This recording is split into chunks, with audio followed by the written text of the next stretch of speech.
Okay. Welcome, Kate. It's Bernadette here from Secrets of Aussie Online Entrepreneurs. I'd like to thank you for spending some time with me today to tell us a little bit more about your business and how you became the successful entrepreneur you've become. So let's start with your... You're welcome. Thanks for having me. My pleasure. Let's talk about Adore Beauty. How did this business get started? So I've been a beauty junkie from as far back as I can remember, from wearing green eyeshadow to my school social in grade 6. So it's always been a passion of mine. But I grew up in Launceston in Tasmania, and there's not really a lot of shopping options there if anyone's ever been there. And so I always used to read all the beauty magazines and drool over all of the products in there, but could never actually buy most of them in Launceston where I was. And back then, of course, there was no online shopping because, I won't, give away my age too much, I guess. But then, when I eventually moved to Melbourne to go to uni, and I was working part-time on the cosmetic counters, and online shopping started to come about. This was 1997, and I came to realise two things, and one was that it would have solved all my problems as a beauty junkie living in Launceston to be able to access products from wherever I lived, and two is that most of the time when I spoke to people about what I did working in the department stores, people were horrified about that I was one of the scary counter girls, and they hated that experience and found it really intimidating to have to go into a store, and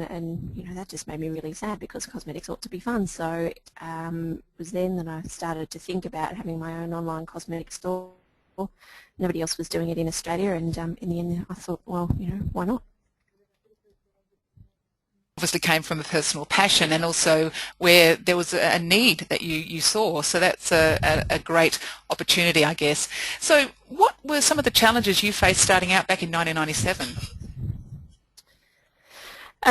Well, look, I had no money to start off with, and for some reason banks weren't super keen to lend to a 21-year-old with no business experience and wanting to start this new business on the internet, which, funny that. But so, yeah, I had no money, didn't know anything about e-commerce, and to be honest, in Australia at that time there was nothing really anybody could tell me. It's certainly not how it is now. So that was a lot that I had to just kind of blunder my way through and find out on my own. The biggest challenge was probably the cosmetics industry was just really, really resistant to selling online. So I had a real struggle to get brands on board. Pretty much everybody said no. And how did you overcome that? How did you get them to say yes? Oh, look, it was a constant process. It was really tricky because I'd go and sort of present to all of these brands and explain my idea, and they'd say, well, show us the website. And of course I couldn't build the website until I had products to put on it, but nobody would give me the products to sell unless I built the website. So in the end I managed to find two really tiny little Australian brands that were sort of prepared to take a punt, and so I built the website with just those two brands, and then went back again to everybody else who'd said no, and then 5 more of them came on board. And so that's just constantly been a process for the last nearly 14 years really of rinse and repeat of that process. Every time we get a new brand on board, we go back to all of the ones that are still saying no, and look, everybody says yes eventually. It's a really interesting story because that's what I hear a lot, is that entrepreneurs start really small. They just start with a couple of things and they test and they go and they test, and that's exactly what you've done, and you've just built upon your existing success. Yeah, look, it's that whole lean startup theory is, you're probably not going to have everything, you're not going to have the finished product when you first start out, but start with something. And then at least you can iterate, and as it turns out you might need to change direction a little bit depending on what you find that customers want or what you find the actual challenges are, but it's at least if you start small then you've started. Exactly. If you waited until you had a finished product, you'd never get anywhere. That's right, and also you get a lot of feedback from what the customers are saying. So, as you say, you're able to be very agile in the way that you change direction. So, what are the 3 mistakes that you think you've made that you'd not do again? And look, all mistakes are useful, but what are 3 things that you'd maybe advise people not to do that you did? Yeah, look, all mistakes are really useful. So, certainly there are, a million mistakes I made. I'd stuffed everything up. But, that's okay. I kind of feel like failure is only really a bad thing if you don't learn from it. So I certainly wouldn't advocate to anybody, don't make mistakes, because you know what, you're going to. So, so you may as well. But look, let me see. The first one that I did, this was a classic. I walked into a meeting with Bloom Cosmetics. Actually, it was Natalie Bloom who had agreed to meet with me, and this was in the very, very, very early stages, and I just rocked up with me and my handbag. I didn't have a sort of a presentation or anything prepared, and sat down and explained my idea, and she was actually really nice about it and explained to me that, look, generally when people come to see her for a business proposal, that they would have some kind of presentation. And I sort of thought, oh, right, okay, presentation, got it. So, so I've never done that again, to walk into a meeting without having something prepared. What else could I tell you? Web projects.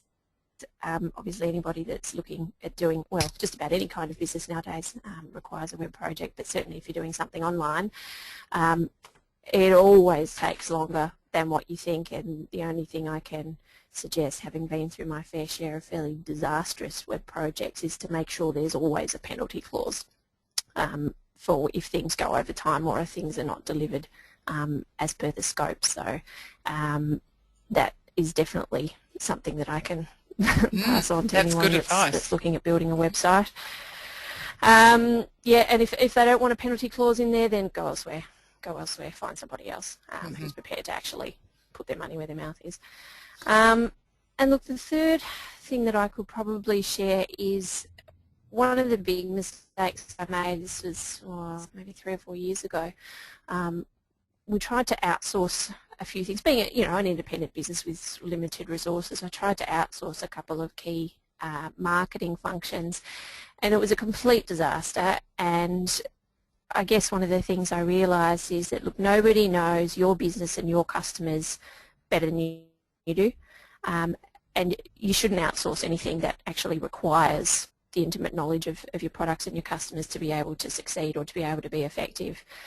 So the thing that we outsourced, for instance, was pay-per-click advertising, so that Google advertising, and the people that we outsourced it to, they were the experts. They were convinced they could get much better ROI than I could doing it myself, and that turned out to be blatantly untrue, but I still was on a 6-month contract and had to pay them out to try and get out of it. So don't outsource anything where it really does require that intimate business knowledge to be able to succeed. Yeah, good advice. And what do you think when you talk to business owners or people looking to start up an idea, what do they get hung up on? What stops them from getting started, do you think? People get hung up on stupid things like business cards. Look, I've had the number of conversations I've had with people where they're like, they're looking at starting a business, and their biggest question is, how are their business cards going to be designed? And it's just, forget about your business cards. It doesn't matter, print them out yourself on your home computer. It's you've really got to actually drill right back, and all of your energy should be spent on looking at the fundamentals of your business and working out what you can be best in the world at. Why are customers going to want to come to your business? How will you be different? How will you be better? And then how are you going to reach those customers? Forget about your logo, forget about your business card. That's all really secondary stuff people get hung up on. Yep, I agree. And what about research? You obviously had this passion for makeup, but what about people who maybe tossing up a couple of ideas and just want to work out, well, where's the best place to put my energy? Where would you recommend they go to research their idea? Well, for starters, I see people start businesses for all kinds of the wrong reasons. Yes, you should obviously start a business to make money, but really you should start a business because it's something you feel really passionately about, because you know what, there's going to be really hard times, and if it's not something that you really care about, you won't really know how to communicate with your customers if they're passionate about your product and you're not. And B, how will you keep going if it's not something that excites you? So yeah, I actually think that's really, really fundamentally important. But in terms of researching, I mean, obviously you Google to see what the competitive landscape looks like, but the main thing, I guess, would be to talk to as many potential customers as you can and try and scope them out and gauge their feedback as to whether this is something that appeals to them. Talk about your ideas as to, you know, how you deliver the product, or you know, what your key points of differentiation are going to be, and see what appeals to them. I mean, you might find that once you start talking to your potential customers about it, they're really lukewarm on the whole idea. Maybe there's something else that they really need. That's interesting you should say that, Kate, because with the entrepreneurs I've been interviewing, they all say you've got to talk about your idea, you've got to get it out there, you've got to give voice to it and give it oxygen so you can get that feedback. Whereas, you know, you do hear a lot of people say things like, oh, I can't tell you, and it's very confidential, and so they're actually shooting themselves in the foot, do you think? Oh, absolutely, absolutely. When you hear about stuff that people won't talk to anybody about their idea without an NDA, I mean, just, you know, get over yourself. It's, if you're going to be prepared to put it out there ever, then best to find out whether you're heading down completely the wrong path before you head all the way down it. You know, and people are generally, you know, pretty okay to sort of keep it under wraps. I mean, I don't know many business owners who wouldn't, you know, be prepared to at least have a conversation with somebody. I mean, if somebody said to me, look, I want to talk to you about an idea, and, you know, that would potentially work for businesses like yours, can I, you know, buy you a coffee and just get, you know, 10 minutes of your time? Sure. Why not? I don't know many business owners who wouldn't be prepared to do that. That's right. And also you think about all the work and effort required to put into a new business, and just by saying it to somebody, they're not going to go, oh, yes, I might just spend the next 5 years of my life dedicated to that idea you just gave me. Yeah. You know, it's unlikely. Exactly. Starting a business is really hard. You know, it's not like someone's going to be able to just turn around and do it themselves in a minute. And, that's right. You know, yeah. Okay, so let's look at some more strategic or tactical things that you've done in your business, and one of those things is obviously find customers. You've talked about AdWords, building the list. Any tips for business owners who are struggling to get that critical mass that you clearly have now on how to build that list? Yep, look, I mean, just for starters, they should remember that, you know, I've been slogging away actually doing this for 14 years, so it's not something that's going to happen all in a minute, and you do need to either have lots of cash or lots of patience, pretty much one or the other. I was always short on the cash side of things, so patience has been my, my virtue. Look, there are lots of ways that you can build a list, but I think it's really important to remember that quality is better than quantity, and I'd sooner have a list with 100 customers on it who are all going to buy something than 100,000 customers and none of them are ever going to buy anything. So you've really got to keep it very targeted. There's no point having a big list just for your own ego. You actually have to find customers. So I guess you have to have a bit of a think.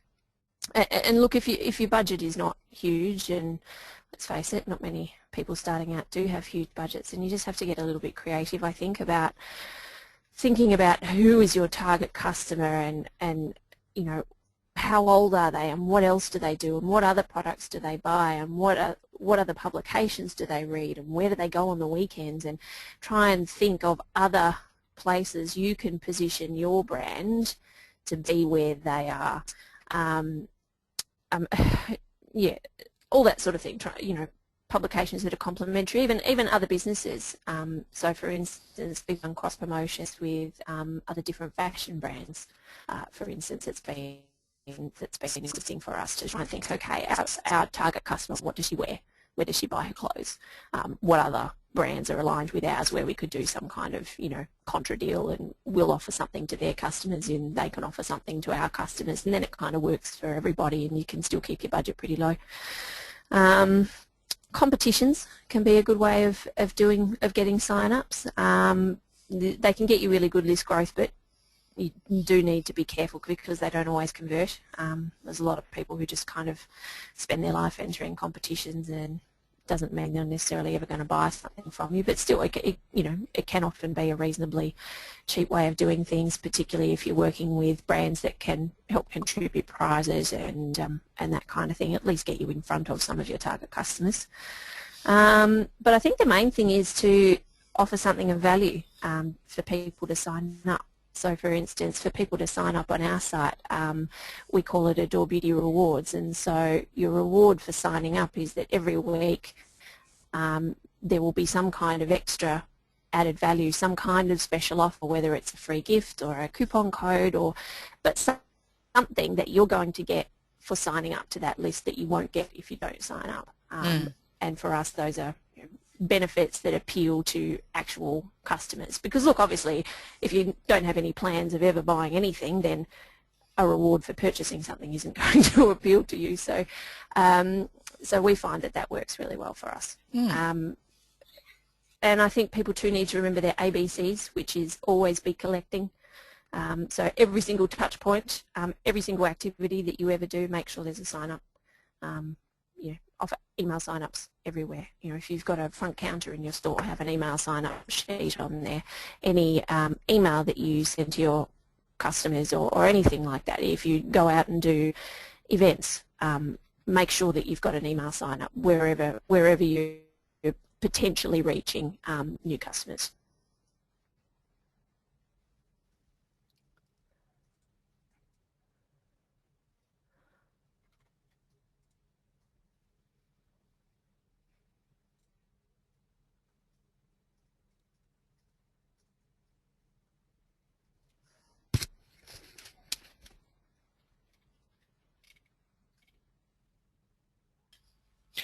Kate, in terms of finding, I just muted myself. I was talking to the ether. Kate, when you're actually when you're looking for strategic, you talked about strategic partnerships a moment ago, and aligning your markets. What should you be thinking about? What should a business owner be thinking about when they're looking for that? What are the key components of finding a great partner? Well, look, for us, our most important partnerships are with our brands, and really the way that we view our business is that we have two types of customers. We have consumers who are buying the products, but we also have brands that are entrusting us with their brand image and with their products. And I guess I see that our role is to matchmake between these two groups and to bring them together. So to help customers find products that they really love and that are really going to work for them, and also to help the brands reach the people who are perfect for their products. So that's, I think, and look, I've certainly seen a lot of businesses that don't approach it that way. I've seen a lot of businesses where they're just out to get what they can get from a partnership, and they don't really take into account the fact that it is a partnership and everybody has to be getting something of value from this. So you do need to be respectful. You do need to think not just about what's in it for you, but what's in it for them. What can you offer them that they're not getting from their other partners perhaps? What are their needs? What constraints are they working under? What can you offer them that they're not currently getting? Yeah. Fantastic. There's got to be value in it for both parties. Yeah. So in terms of, let's talk social media. Now, obviously, that's an important part for what you do. Can you talk a bit more about how you use Facebook and your other social media sites? Sure. So we use them in a few different ways. Part of what we do is really customer service. It's an additional customer service channel for us. Twitter particularly, people use for customer service. Facebook as well. People definitely use it that way. So it's really important for us to have as many ears out when our customers are talking as we possibly can, and to allow them to do that. I've seen a lot of businesses that don't actually allow customers to post on their Facebook pages, and I just, to me that's like, well, why on earth do you not want to hear what your customers want to say? What are you so frightened of? It's I think if somebody wants to tell you something, and goodness, let them tell you. Yeah. So a big part of it is customer service. We do a fair bit of advertising as well on Facebook. We're sort of getting pretty heavily into some really customised retargeting, which means if customers come and visit our site, maybe they look at particular products, perhaps they don't buy anything that day, we can actually retarget those people on Facebook as they're browsing around. So I'm sure everybody's seen, if they've been to a clothes website or something like that. It happened to me the other day with Farfetch. I was looking at a skirt, and now the skirt is stalking me around the Oh, internet. really? Yeah, oh, the skirt, yeah, they're determined for me to buy the skirt. And did you buy it? So, yeah, I haven't yet, but they keep showing it to me. I keep thinking, oh, that is a nice skirt. Anyway, Yeah. that's working pretty well for us. Retargeting, you can offer. We're trying a bunch of different things, and the whole thing with online marketing is that there's no one recipe that works for every business. So it's a bunch of just trying different things and seeing what works. Yep. Yep. So we do a bit of advertising. We do a few competitions, which are a really good way of, among our existing followers to promote particular new products or events that are going on the site promotions wise. But it's also a good way to list build, so to attract some new customers. With Facebook, for instance, you can promote particular posts to friends of people who are already your fans on Facebook, and that's actually reasonably targeted to say, okay, well, look at the people who are already buying from you. Who else do they know? Yes. That works pretty well. It's a interesting thing to try out special offers, for instance. So we very occasionally will do Facebook only promo codes or something. So you'll only see that if you're a Facebook fan. And we've also used it to tie in promotions that we're doing on the website. So, for instance, when we have our VIP shopping nights, which we do twice a year, that's quite a big event that we do on site. We have that tied in with a Facebook competition where people can go over to Facebook and enter the Pass the Parcel, which is where, okay, if you place an order during the VIP shopping night, come over and put in your order number, and we give away a free product every hour. So just all that kind of stuff. It helps to add to the feeling of festiveness. As you can see there on the screen, we're running one at the moment to promote the new Clarisonic aria. So that's been really, really popular. And Kate, in terms of your Facebook and that social media side, do you outsource that? Do you have someone in-house? How do you manage that? Because clearly you're very active. You've got a lot of comments, lots of them really positive. How do you manage the maintenance of that? We do all that internally. Personally, I don't really believe in outsourcing social media because it should be a direct reflection of your brand and a direct reflection of what you're doing internally. And as also to a key customer service channel, it's not appropriate for us to outsource it. I don't think that's the right thing for us at all. It's because you really do need to know what's going on every day, what new products just arrived, what exciting things are happening. Take little photos of the team doing different things, a little behind the scenes peek, all that sort of stuff. I think it is an important thing to develop in-house if you can. Yeah. My approach to outsourcing generally is that if you need to bring in someone to show you how to do it, then do that. But in terms of generating content, you really should be doing that yourself as much as you can. Yeah, and just in terms of content and copywriting and the creation of material for your customers, how important is copywriting, do you think, in the overall mix? Oh, it's really important. It's really important when you think about, okay, if you're going to have to sell a product to somebody based on just what you can display on a web page, you don't get to have a sales assistant standing in front of them.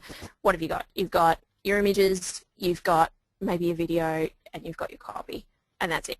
So if it's not good, nobody's going to buy anything. Same for really dodgy images. If you don't have good images of your products, people aren't going to buy it. You see a lot of stuff where people have clearly just, it looks like a day photo or something that people have taken it, sitting on a shelf in their room, and there's no proper lighting, and it's just, I think you do have to be prepared to invest in making the products look and sound good. And if you can't do the copy in-house, then find someone who can help you with it. It is really, really important. In terms of, here's a quiz, and I hope this doesn't, catch you out. But if you had to Okay. invest, let's say $100,000, you're given that, would you invest it in an AdWords campaign? Would you invest it in SEO for your website? Would you invest it in photography or other? Where would you put that? Look, we're already investing pretty heavily in SEO and pay-per-click advertising, so I'm probably already spending that much on those things. Yeah, I would probably invest it in doing some more experimental stuff in the areas where we're not, we're not heavily invested. I mean, one of the things that we're always considering is actually looking at above-the-line advertising and how that works for online businesses, and that's something that we'll be keen to try out more of with a larger budget, because it's something that you can kind of play around with a little bit more, as in looking at TV and that sort of thing. And anecdotally, I've heard that can actually work pretty well for online businesses in conjunction with the other forms of marketing that you do. But look, I would probably invest it a lot in in creating more content. Obviously, that's the biggest thing that you can do, is give people something to come to your site for. Give them a reason to come and to stay and to visit again. Yeah, look, I think content's really, really important. So when you say content, what medium would you be referring to there?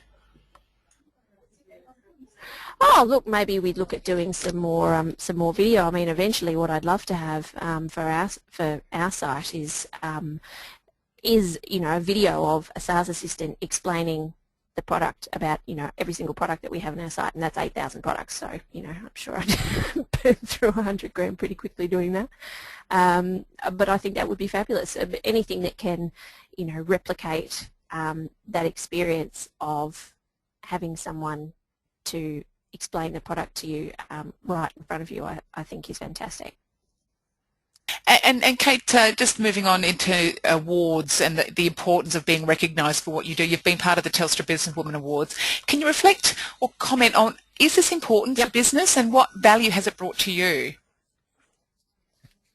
Oh, look, it's great if you can get it. Yeah, absolutely. It really builds your credibility, not just with your customers, but also with your strategic partners. So for us, it was a big deal with the brands.